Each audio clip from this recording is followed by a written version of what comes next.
നമ്മുടെ ഈ അറബിക്കടലിൽ മുങ്ങിയ കപ്പലുണ്ടല്ലോ, ഈ കപ്പലുണ്ടായിരുന്ന കണ്ടെയ്നറുകൾ വിവിധ തീരങ്ങളിൽ, കേരളത്തിലെ വിവിധ തീരങ്ങളിൽ അടിക്കുന്നുണ്ടായിരുന്നു. കൊല്ലത്തും ആലപ്പുഴയിലും ഒക്കെ ഈ കണ്ടെയ്നറുകൾ എത്തി. ഇപ്പോൾ പുതിയ അപ്ഡേറ്റ് അനുസരിച്ച് വിഴിഞ്ഞം തീരത്തും കണ്ടെയ്നറുകൾ കണ്ടെത്തിയിട്ടുണ്ട് എന്നുള്ളതാണ്. ഒരു കണ്ടെയ്നർ കണ്ടെത്തിയത് കൊള്ളാട് പഴയ വാർഫിന് സമീപത്ത് നിന്നാണ്.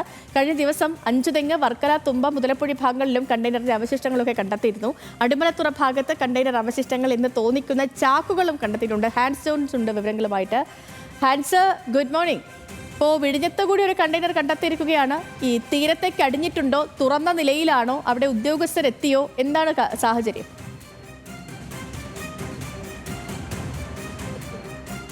സേതു, ഇന്ന് രാവിലെയാണ് ഇത്തരത്തിലൊരു കണ്ടെയ്നർ വിഴിഞ്ഞം തീരത്ത് കണ്ടെത്തുന്നത്. കൊള്ളാട് പഴയ വാർഫിന് സമീപമാണ് ഒരു കണ്ടെയ്നർ മാത്രം കണ്ടെത്തിയിരിക്കുന്നത്. നിലവിൽ നമുക്ക് ലഭിക്കുന്ന വിവരമനുസരിച്ച് കണ്ടെയ്നറിന് കേടുപാടുകളൊന്നും തന്നെയില്ല, തുറന്ന നിലയിലുമല്ല കണ്ടെത്തിയിരിക്കുന്നത്. പക്ഷേ വിവരം ഇപ്പോൾ അധികൃതരെ അറിയിച്ചിട്ടുണ്ട്. വിഴിഞ്ഞം പോലീസ് സംഭവ സ്ഥലത്തുണ്ട്, മറ്റ് അധികൃതർ എത്തിച്ചേരുന്നേ ഉള്ളൂ. കഴിഞ്ഞ ദിവസങ്ങളിലെല്ലാം തന്നെ വിവിധ തീരങ്ങളിൽ, തിരുവനന്തപുരം ജില്ലയുടെ വിവിധ തീരങ്ങളിൽ ഇത്തരത്തിൽ കണ്ടെയ്നറുകൾ അടിഞ്ഞുകൂടിയിരുന്നു. ഈ കണ്ടെയ്നറുകളിൽ നിന്നെല്ലാം ലഭിച്ചിരുന്നത് പ്ലാസ്റ്റിക് നിർമ്മിക്കാനുള്ള ഒരു പോളിമറാണ് കണ്ടെത്താൻ കഴിഞ്ഞത്. ഇതിൻ്റെ ഭാഗമായി തന്നെ ഇപ്പോൾ അടിമലത്തുറ ഭാഗത്തും ഇത്തരത്തിലുള്ള ഒരു ചാക്കുകെട്ടുകൾ, ഇന്നലെ കണ്ട സമാന രീതിയിലുള്ള ചാക്കുകെട്ടുകൾ കണ്ടെത്തിയിട്ടുണ്ട്. എന്തായാലും പ്രദേശവാസികൾ ഇത് തുറന്നു നോക്കാൻ തയ്യാറായിട്ടില്ല. നമുക്കറിയാം, അതിന് കൃത്യമായ ജാഗ്രതാ നിർദ്ദേശങ്ങൾ സംസ്ഥാന സർക്കാർ പുറപ്പെടുവിച്ചിട്ടുണ്ട്. അതിനാൽ അധികൃതർ എത്തിച്ചേരാനായി പ്രദേശവാസികളും മത്സ്യത്തൊഴിലാളികളും കാത്തിരിക്കുകയാണ്.